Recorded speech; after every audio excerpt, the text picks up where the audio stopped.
Fala, povo de Deus, povo abençoado, aqui é a Thalita Trindade do canal Diário da Thali, mais uma vez tentando trazer uma breve palavra ao coração de vocês.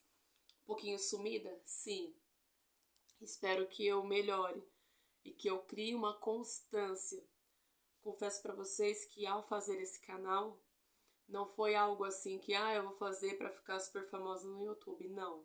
Isso foi um desafio que acredito que o próprio Senhor tem colocado na minha vida para de alguma forma proclamar o Evangelho ou trazer uma palavra, um louvor, algo ao coração de alguém. Sei que são poucos os que assistem, acompanham, mas o Senhor tem sempre me incomodado.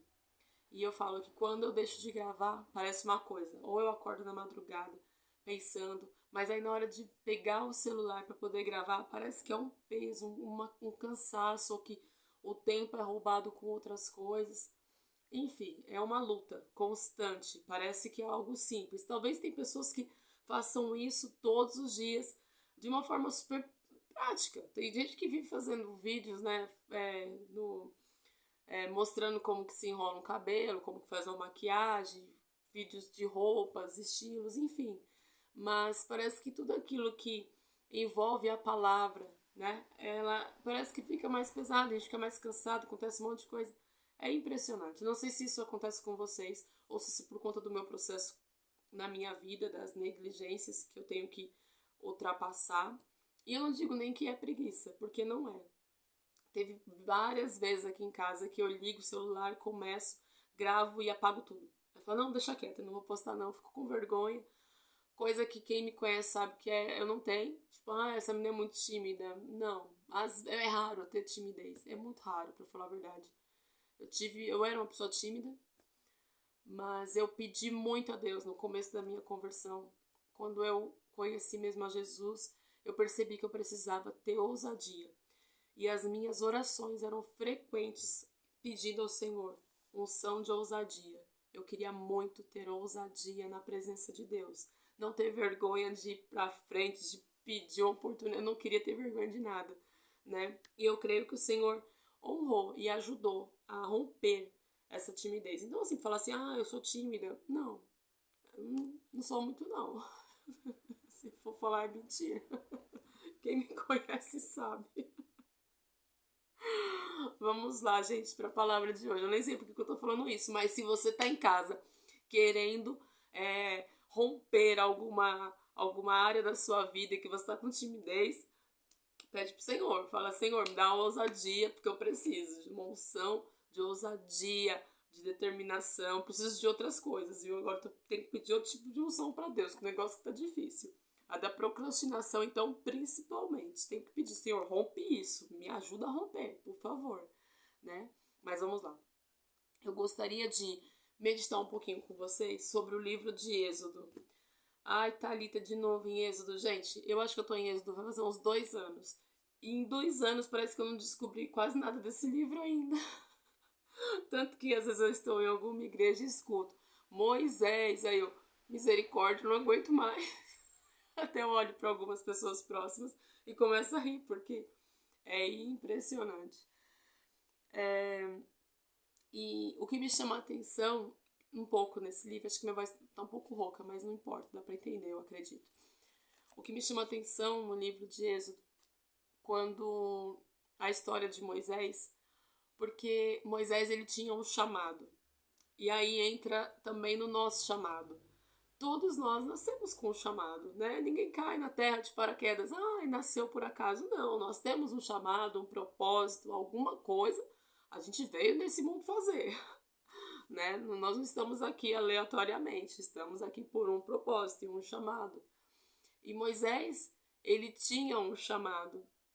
Só que para descobrir esse chamado, ele precisou passar por algumas fases, né? E o mais engraçado é que ele foi criado, ele era um hebreu, criado pelo povo egípcio, e ali no palácio de Faraó, sendo criado ali como filho e tal, pegando todos os costumes, até que um dia ele se indigna e fica muito bravo com o povo egípcio por estar maltratando e escravizando o povo hebreu. E ele fica muito, muito bravo com aquilo, ao ponto dele cometer uma loucura, que ele vai lá e assassina o cara. Ele assassinou o egípcio, Jesus amado, pela indignação dele. Mas por quê? Porque ele não sabia administrar o chamado dele. Ele não sabia administrar aquelas emoções que estavam sendo despertadas dentro dele pela indignação, né? Ele não estava sabendo muito o que estava acontecendo. Ele já sabia que ele era hebreu, mas assim, ele não estava entendendo por conta daquela fúria, aquela raiva toda. E aí entra no outro ponto, que depois que ele acaba fugindo, ele foge do Egito porque matou esse cara, esse egípcio aí. Quando ele foge, nós podemos perceber que ele vai parar lá numa terra, não lembro o nome da terra lá que ele estava a caminho. Mas enfim, quando ele estava lá, ele encontrou umas moças no poço, e aí teve uns pastores que queriam arrumar uma confusão com essas moças. Eu tô assim trazendo na linguagem de hoje, tá? Pra vocês tentarem entender, da mesma forma que eu tento entender pra entrar na minha cabeça. E aí os pastores estavam arrumando confusão, só que eles tinham fugido do Egito com a roupa egípcia, então ele pegou e viu aquela cena e se indignou daqueles caras, dos pastores, estarem afrontando e falando desaforos para aquelas moças, porque elas estavam no poço. E aí ele pega, fica bravo e chega lá e fala, não, pode sair daí, não é para falar assim com elas não sei o quê. E as defende, né, ao ponto dos pastores irem embora, beleza. E aí as meninas fazem o quê? Correm pro seu pai, que eu também não lembro o nome, lê lá em Êxodo. Eu leio muito, mas não decoro nomes. E nem, assim, às vezes são capítulos que eu decoro, mas não tenho essa memória boa, não.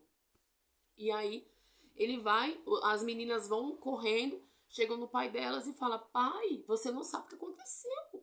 Um egípcio nos libertou. E aí que tá a palavra, nos libertou. Um egípcio nos libertou.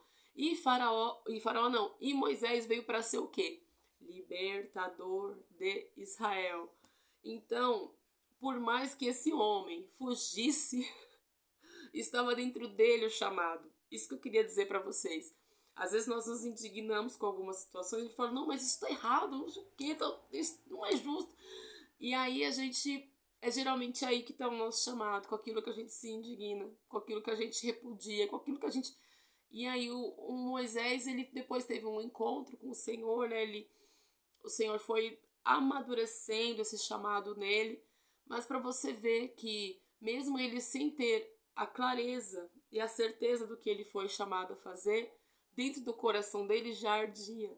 E é isso que o Senhor faz conosco. Quando eu era criança, antes de conhecer a Cristo, eu conheci a Cristo de 8 para 9 anos de idade. Mas antes disso, eu tive uma vida numa família católica e frequentei também algumas vezes centro espírita e também frequentei centro de Umbanda, enfim. E aí, só que mesmo ali, eu tinha uma vontade absurda de conhecer o meu Criador. Gente, não dá pra explicar. É algo que vinha de dentro, mesmo sendo uma criança. Eu lembro que com 6, 7 anos, eu não era uma criança muito normal. Eu tinha uma visão diferenciada. Eu olhava as pessoas com um olhar de amor, de carinho, e achando que todo mundo tinha direito de errar, mas também tinha o direito de ser perdoado. Né? Às vezes tinha situações que aconteciam dentro da minha casa, os meus pais não eram evangélicos, aí tinha alguns pontos assim que me afetavam, mas assim, eu não conseguia ficar com raiva do meu pai pelas algumas coisas que ele aprontava em questão de traição e tudo mais, eu ficava muito triste. Mas eu lembro de eu não conseguir ficar assim, brava com ele, ao ponto de virar a cara, e não conseguia, porque dentro de mim existia um sentimento de compaixão por aquela vida, sabe? Até o dia que eu conheci Cristo e entendi que aquela compaixão vinha do chamado que Deus tem sobre a minha vida. De ter, sim, compaixão pelas vidas, de ter compaixão pelas almas. E isso foi desde criança. Ou ter compaixão de um bichinho que está na rua. Eu só peço perdão a Deus que eu nunca tive compaixão da barata. Sempre tive muito medo e pedi para todo mundo matar elas. Me perdoa, barata. Mas, enfim, sempre tive a compaixão, seja de animais, seja com as pessoas. isso é algo que estava dentro de mim. E não é algo que às vezes existe em todas as pessoas do mundo, não. Cada um existe, nasce, né, com um sentimento, cada um nasce com uma vontade, ou é algo que você percebe ao longo da sua vida, que aquilo arde em você mais do que talvez arderia até no sua mãe, no seu pai, no seu marido, no seu filho, enfim. E aí você começa a entender a essência do chamado e como que Deus vai aperfeiçoando toda a sua trajetória. Então, que a gente não venha negligenciar nada do que a gente passou, seja no passado, na infância. Não negligenciemos nada do que vivemos, o nosso presente, porque tudo isso faz parte de uma caminhada, de uma trajetória, para um amadurecimento, para o chamado que Deus tem sobre as nossas vidas. O que nós precisamos é estarmos atentos para poder ter essa percepção, né? Acredito ali que as moças ali, elas nem conseguiram entender, né? Falaram assim, não, ele nos libertou, pai. Um egípcio nos libertou dos pastores que estavam nos afrontando, né? Sem saber, elas já estavam falando qual era o chamado de Moisés. E assim muitas vezes é na nossa vida. Às vezes a gente pode acontecer de conhecer pessoas que pode ter nesse sentido, falar assim, poxa, eu tal pessoa me ajudou com tanto para poder me alimentar. Talvez aquela pessoa foi chamada para ser uma mantenedora, para ser uma abençoadora. Calma aí que eu tô registrando uma chamada aqui. Para ser uma abençoadora, para ser uma mantenedora. Então, às vezes a pessoa nem sabe, mas ela já está ali com o seu chamado. Então, gente, é isso que eu gostaria de deixar para vocês. Eu não sei se ficou muito claro, mas eu consegui entender. Às vezes é muito difícil transparecer, mas Deus, ó, fiz a minha parte hoje, hein, Senhor? Não briga comigo, não.